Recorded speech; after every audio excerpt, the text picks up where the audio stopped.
पुराणों में वर्णित कथा के अनुसार दक्ष प्रजापति की 13 कन्याओं का विवाह महर्षि कश्यप से हुआ था। महर्षि कश्यप और दक्ष प्रजापति की 13 कन्याओं में से एक दनु से विप्रचित नामक पुत्र उत्पन्न हुआ। दनु से ही दैत्य कुल की उत्पत्ति हुई। विप्रचित से दंभ नामक पुत्र पैदा हुआ।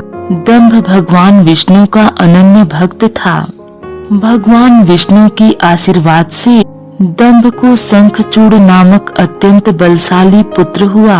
दैत्यों का राजा शंखचूड़ भी धार्मिक प्रवृत्ति का था। शंखचूड़ ने भगवान ब्रह्मा की कठिन तपस्या की और यह वरदान प्राप्त किया कि उसे कोई जीत न सके। ब्रह्मा जी के आशीर्वाद से शंखचूड़ का विवाह देवी तुलसी के साथ हुआ। इसके पश्चात उसने अपने पराक्रम से समस्त देवलोक को जीत लिया। जब शंखचूड़ ने समस्त देवलोक को जीत लिया तो अपने देवलोक को वापस पाने के लिए देवता गण भगवान शंकर के पास गए और उनसे विनती की कि शंखचूड़ से हमें मुक्ति दिलाकर हमारा उद्धार करें।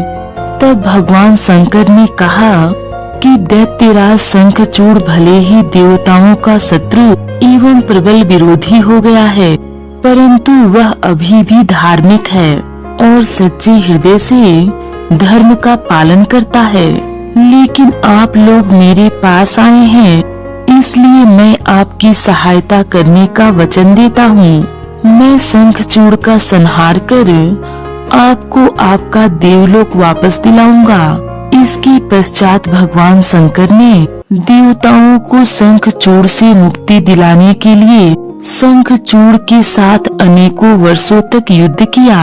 शंखचूड़ की पत्नी देवी तुलसी के सतीत्व व्रत के कारण शंखचूड़ को हरा पाना भगवान शिव के लिए बेहद कठिन हो रहा था।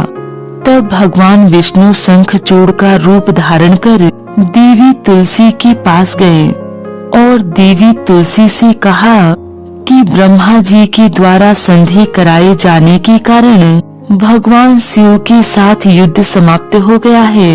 इसके पश्चात भगवान विष्णु देवी तुलसी के साथ रमण करने लगे। लेकिन बाद में जब देवी तुलसी को इस बात की जानकारी हुई तो वह आत्मग्लानि से भर उठी। देवी तुलसी ने क्रोधित होकर भगवान विष्णु को श्राप दिया कि तुम पूजा के योग्य नहीं हो।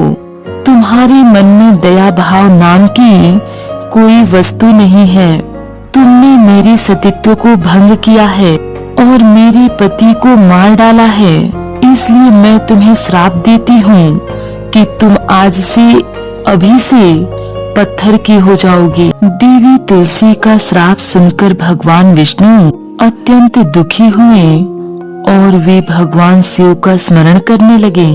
तब भगवान शिव वहां प्रकट हुए और उन्होंने देवी तुलसी को समझाते हुए कहा, देवी, यह पूर्णतः निश्चित था।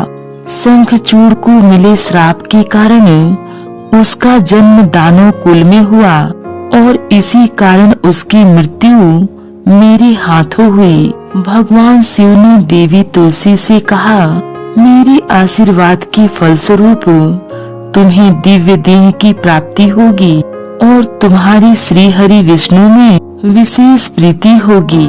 इसलिए इस शरीर का त्याग कर दो। जब तुम नया शरीर धारण करोगी तब तुम गंडकी नाम की नदी होगी और सभी के द्वारा पूजित होने के कारण प्रधान रूपा तुलसी के रूप में विख्यात होगी। गंडकी के तट पर सदा भगवान विष्णु भी पाषाण रूप में स्थित होंगे। उस शिला को उस जगत में शालिग्राम के नाम से प्रसिद्धि मिलेगी। तत्पश्चात देवी तुलसी ने अपने शरीर का त्याग कर दिया और गंडकी नदी बन गई। तब भगवान विष्णु भी उस नदी के तट पर शालिग्राम के रूप में निवास करने लगे। शालिग्राम पत्थर को हिंदू धर्म के 8 पवित्र पत्थरों में से एक माना जाता है। ऐसा माना जाता है कि उसकी पूजा करने वाले भक्त के लिए सौभाग्य और समृद्धि के द्वार खुल जाते हैं। सालीग्राम को पूजा की वेदी में रखा जाता है या घर में पूजा की जाती है। सालीग्राम पत्थर विभिन्न आकार, संरचना और अलग अलग रंगों में पाए जाते हैं, जिसमें से प्रत्येक भगवान विष्णु के एक अलग पहलू का प्रतिनिधित्व करता है। सालीग्राम पत्थर के कुछ सबसे सामान्य रूपों में श्री सालीग्राम है। यह सालीग्राम का सबसे सामान्य रूप है और आम तौर पर यह काले या गहरे भूरे रंग का होता है। यह ब्रह्मांड के निर्वाहक के रूप में भगवान विष्णु के विभिन्न पहलुओं का प्रतिनिधित्व करता है। दूसरे है पद्म सालीग्राम। सालीग्राम के इस रूप की विशेषता इसके लाल रंग और इसकी सतह पर कमल के आकार की उपस्थिति है। यह ब्रह्मांड के निर्माता के रूप में भगवान विष्णु के विभिन्न तत्वों का निदर्शन कराता है। तीसरे है मुक्ता सालीग्राम। सालीग्राम के इस रूप की विशेषता इसकी सफेद रंग और इसकी सतह पर कई छोटे छिद्रों की उपस्थिति है। यह भगवान विष्णु को उनके पहलू में आत्माओं की मुक्ति दाता के रूप में दर्शाता है। चौथे हैं गौरी शंकर सालीग्राम। सालीग्राम की इस रूप की विशेषता इसकी अनूठी आकृति है, जो एक साथ जुड़े हुए दो पत्थरों के समान है। यह भगवान शिव और देवी पार्वती के मिलन के रूप में भगवान विष्णु का प्रतिनिधित्व करता है। सालीग्राम को हिंदू धर्म में एक अत्यधिक पवित्र वस्तु माना जाता है और भगवान विष्णु के भक्तों के लिए इसका विशेष महत्व है। हिंदू परंपरा में यह माना जाता है कि सालीग्राम पत्थर रखने और नियमित रूप से पूजा करने से किसी भी व्यक्ति को और उसके परिवार को शांति, समृद्धि और आशीर्वाद मिल सकता है। हालांकि एक सही स्रोत से सालीग्राम प्राप्त करना और इसकी पूर्ण लाभ प्राप्त करने के लिए उचित पूजा प्रक्रियाओं का पालन करना बेहद महत्वपूर्ण है।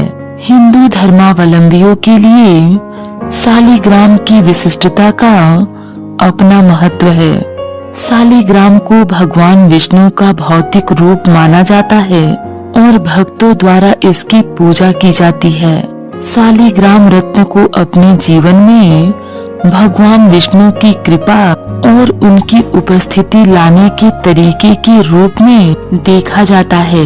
माना जाता है कि सालीग्राम की पूजा करने से व्यक्ति को शांति, समृद्धि और आध्यात्मिक लाभ मिलता है। साथ ही उनके परिवार को भगवान विष्णु की कृपा प्राप्त होती है। यह भी माना जाता है कि यह जीवन में कठिनाइयों और बाधाओं को दूर करने में और सौभाग्य लाने में मदद करता है।